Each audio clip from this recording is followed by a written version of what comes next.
Okay, tell me your full name, spell it, Yeah. where are you from, tell me your position with the company.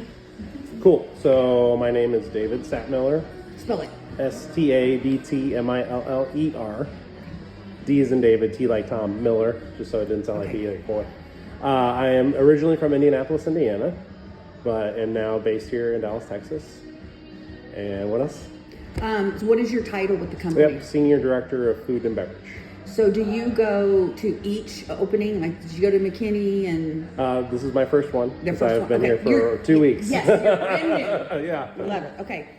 So tell me what you will do as that. Like, Yeah, 100%. So I'll lead the team in partnering with all of our directors and our operations teams, training, etc., as the head of food and beverage. So that's anything from new innovation to process oriented to team member stuff. Anything that touches food and beverage basically is my world. oh wow. Okay. Yeah. So are you like so day to day? Tell me about your job. Yeah, so basically, my day to day looks like ensuring that we have all the right systems and tools that are in place to make this thing function the way that it needs to function. Obviously, Mi Cocina has been around for 32 years without me and my assistants, so nothing's necessarily broken, but refining, right? So always constantly working on improvement of execution. And then innovation piece, though, will be forthcoming probably sometime in the next, year. So will you be involved in new dishes, new drinks, and all that? 100%. How fun is that? Yeah, I have one of the coolest jobs that there is. So tell me your inspiration for being a chef. Yeah, and it comes from everywhere, everything, honestly, between, the things, the way that I grew up. So I grew up in a household that cooked to everything, and that's kind of, why I became a chef, I think, sometimes. I had grandparents, I'm, third generation, which is a little far down the lineage, but, it comes from everything. It comes from the folks that I interact with on a day-to-day basis to individuals that I have encountered over the years who have taught me, and then things that I've always wanted to learn. And so as far as cuisines are concerned, to me, the sky's the limit. I have worked anywhere from Italian to Italian-French fusion to American bar and grill, and all different sorts of facets. And so the inspiration, honestly, for me is I just want to make great food, And is there a particular chef that you watched growing up and, the Wolfgang Pucks of the world? A little bit before that. So my dad was a frequenter of like Justin Wilson and Julia Child. Oh, wow. So the original before Food Network was ever even around. Right. Yes. So what are your hobbies? What do you do when you're not at Mi Cocina? Oh gosh, when I'm not here, food kind of consumes my life. Food and beverage does. I think that I look at this as a craft that I will never master, but something that I'm constantly trying to master. And I think it's interesting. Sometimes it's a little frustrating because being a dad and a father and a husband, cooking is a day-to-day thing at home as well, and it's never ending. And I think that when food and beverage are your hobby and your work, it can get a little exhausting at sometimes. However, I love it because it's now become something that I share with my daughter. My wife is an excellent cook, and everything great that happens in my family and in my life is around the table. So tell me about your family. Yeah. So, like I said, born and bred in the Midwest from Indianapolis, Indiana. I am a family household of 4, so 1 sister. I currently have 1 daughter. We have 3 dogs. How old is your daughter? She's about to be 7 this Friday. Yes. And we also have 6 horses that my wife Did you say loves. 3 dogs? 3 dogs. What are their names? Bailey, Tucker, and Brady. Love dogs so Yeah. much. Yeah. So a daughter, 3 dogs, and 12 horses? 6 horses. 6. Yep. Why? Like what? Yeah, the horses thing comes from my wife and my mother-in-law. My mother-in-law also lives with me. So that's another interesting dynamic about You have a lot of women in your house. Yes. You're surrounded by women. Yeah, me and the boy dogs are the lonesome soldiers. But,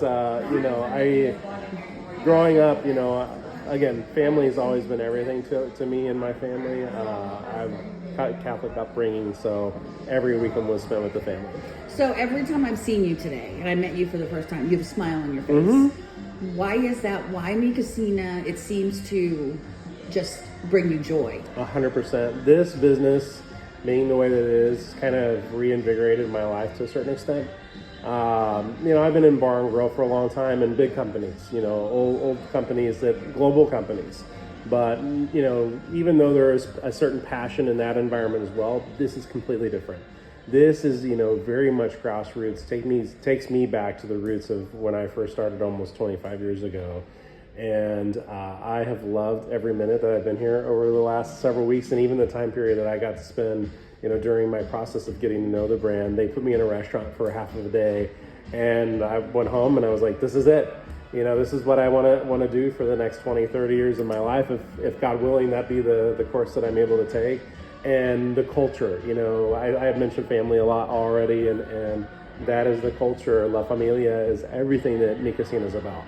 And it takes me back straight heart to the roots of what I am and what I believe in. We do things that are right, being a scratch kitchen. And I'm super excited to see what the future of this brand is going to be. So tell me about the Mexican flavors, because that's what obviously brings people here. So tell me about, I'm not a chef, so I'm not going to say this probably properly, but the flavors that excite you, that you're interested in really bringing out, staying authentic. Talk to me about that whole. Yeah, 100%. I think that we have a really nice balance of what I think the American palate is used to and some of that authenticity that you just mentioned. We take the time to make all those sauces from scratch every day, every single day. So, we're not sitting on top of, things that aren't fresh. We're a 100% fresh kitchen. So all the meats, everything comes in fresh every couple of days, if not less, but nothing is frozen. And then the flavor profiles, gosh, they're so deep rooted, and using chilies, dried chilies, spices, and things that I've encountered. I've had the opportunity to travel through Mexico before, and I've been to Oaxaca and Puebla and Mexico City and Cholula and Puerto Vallarta, and it's just neat for me too. Again, almost 25 years in the business, I learned from a slew of wonderful individuals from Michoacan when I was 18 years old, and learning how to cook. And so I see that in everything that we do every day, is that the ideas are rooted from just a foundational culture that is there, and it's alive, And so you'll still see things from smoky to fresh, to herby and spicy with the cilantro punches here and there, and some things that will knock your socks off and you're like, woo, and it's so spicy, but you got to go back because it's not just heat that's punching you in the face. It's really well-rounded. So what about the Mambo Taxi? I guess you've tried it. Too many. Should I say that? Does it have an effect on you? Yeah, 100%. Can you feel it in your bloodstream 100%. whenever you drink it? Yeah, I think that's the greatest thing for me about having come here to work, is that my wife and I were already super fans. So I've been in Dallas for about 10 years, and she and I have been married for almost 4 years. We've been together for 5 years, and we were regulars. I've been coming to Mi Cocina once a week, every single week for the last 5 years. Yeah, and so Mambo's it's funny because even as I hear the stories here too, that guests come in for Mambo's and fajitas, and just like every other guest, I was one of those guests that kind of started in that world. And the more that I've gotten in depth with it, we got to know a server that we had a really good relationship with, and he got me exploring all the different parts of the menu and some of these deeper sauces that I'm talking about that are like guajillo based or pasilla, but the Mambo's, it's 2 of them and I'm done. Yeah, well, I love that they was first named Mambo, and then they added a taxi because people drank 2 and needed a taxi. 100%. Yeah, so I am that person too. Okay. 2 and I'm done. Okay, last question. Talk me through, just so we have it on the release right, your educational history. Like, where did you go to school? 100%. College or cooking school? Walk me all the way back. Yeah, 100%. So I got my career started in Chicago, Illinois. So I went to the Cooking and Hospitality Institute of Chicago with a graduate's degree with a Cordon Bleu back in 2002 was when I got my career off to start. Started in hotels and fine dining, so just like many chefs, from scratch back then, even as we started to transition. And so I started as a young chef, dishwasher, worked my way into banquet prep. I had my first executive chef gig actually the very moment that I graduated school. I was super ambitious. And I worked for Compass Group and managed Indiana University, Purdue University of Indianapolis.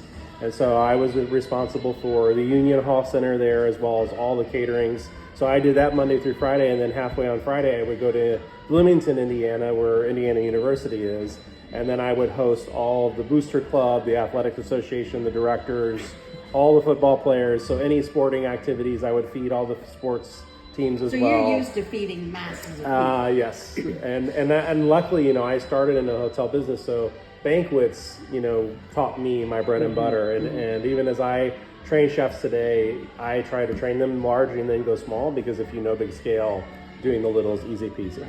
And so I was there for Compass for several years. I worked for a company that's called Chartwells, and then transitioned and went to work for Bon Appetit Management Company, which was a sister restaurant at an office building. From there, I ended up going to a country club in local Indiana called the Hawthorns in Fishers, Indiana.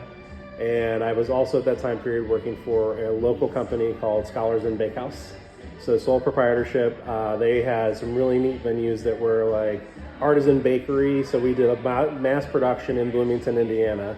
Made all of our own bagels, our cakes, all of our pastries. But we were also kind of an artisan sandwich shop as well. So I managed one of those in a little area that's called, it's just outside of Indianapolis. I don't know if you can spot what. It won't matter. Yeah, it won't matter. And then from there, actually, is when I kind of got my start with Maggiano's. So I went to work for Brinker and was working for Maggiano's as a sous chef. And I loved it. It was exactly kind of the same feeling that I feel here with Mi Cucina, the family piece, the Italian, from scratch kitchen, in that kind of mass scale. And again, that scaling I learned so early on came natural to me. And I was managing restaurants that were doing anywhere between 5 million AAUV to 10 million AAUV. The busiest Maggiano's, I think, at one point was doing almost 15 million a year. So really cool volume. Yeah. But there you had off-premise catering, on-premise banquets, on-premise large party catering, and then the dining room itself. So Maggiano's was like a small hotel without a hotel. Yeah, I can see that. Yeah. And from there was when I got my start into R&D. So I became an assistant R&D chef for Maggiano's about 2 years after I joined that company. And then had to go back out into operations during the turn of 2009 when the economy just went flat. But stayed with Maggiano's for almost 5 years, and then had an opportunity to come back with Chili's as a research and development chef. So were you at Chili's during the pandemic? I was not. So this is probably around 2000. So I started with Chili's in 2011. Okay. So long before the pandemic. Yes. Yep. And I was with Chili's from 11 till 2016. So Okay. another 5 years. Yeah. In which, through that time period, got promoted to director level. Started as just a basic R&D chef, but was managing all food at first. Took on beverage through my time period there, so I was managing the bar program. Worked at the $5 margarita program that everyone's so familiar with these days. And had some great runs there. I completely refined the entire burger platform that had never been touched in years. Big Mouth Burgers, is that what I heard? Yes, and going from Big Mouth Burgers to what many have seen, like the Boss Burger was super popular for a while. Yep. I created that. That's so cool. Yeah. That's so cool. Yeah, the Big Mouth Burger, everyone knows that because Yes. the advertisements, Yeah, and so like the pickles too, I created the pickle recipe that was there that they were doing fresh. Yeah. So what do you, okay, so I lied. One more question. What do you, when you started this job and you're working with Edgar, what do you want to bring to the team? Yeah, I want to bring a kind of this essence of, it doesn't say my name on the front of the door. And I really want to foster the foundation of what Mi Cucina is, but I want to elevate the chefs to push themselves even harder and start to develop our team members underneath them. Because I see this opportunity. There's so many great things that I've learned even in the last 2 weeks. There are ideas all over the place here too. Learning the history of things that they did do, even going back, the Miko days, right?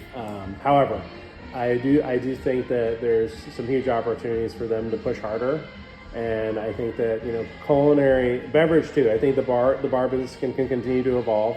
And if I could find what the next Mambo Taxi is, that would be the end game for me. And you know what? What's the next enchilada, right? What is the next big flavor of Mexican culture or Tex-Mex for that matter? And maybe there's some different things that, come to Bride of, like flavors of smoke, and maybe we play in the text area a tiny bit more. But there's the authenticity thing is, again, from just the ultimate foundation that's the end goal for me, is build on what's here, and try to evolve this and grow it. I love it. Yeah. Thank you so much. 100%.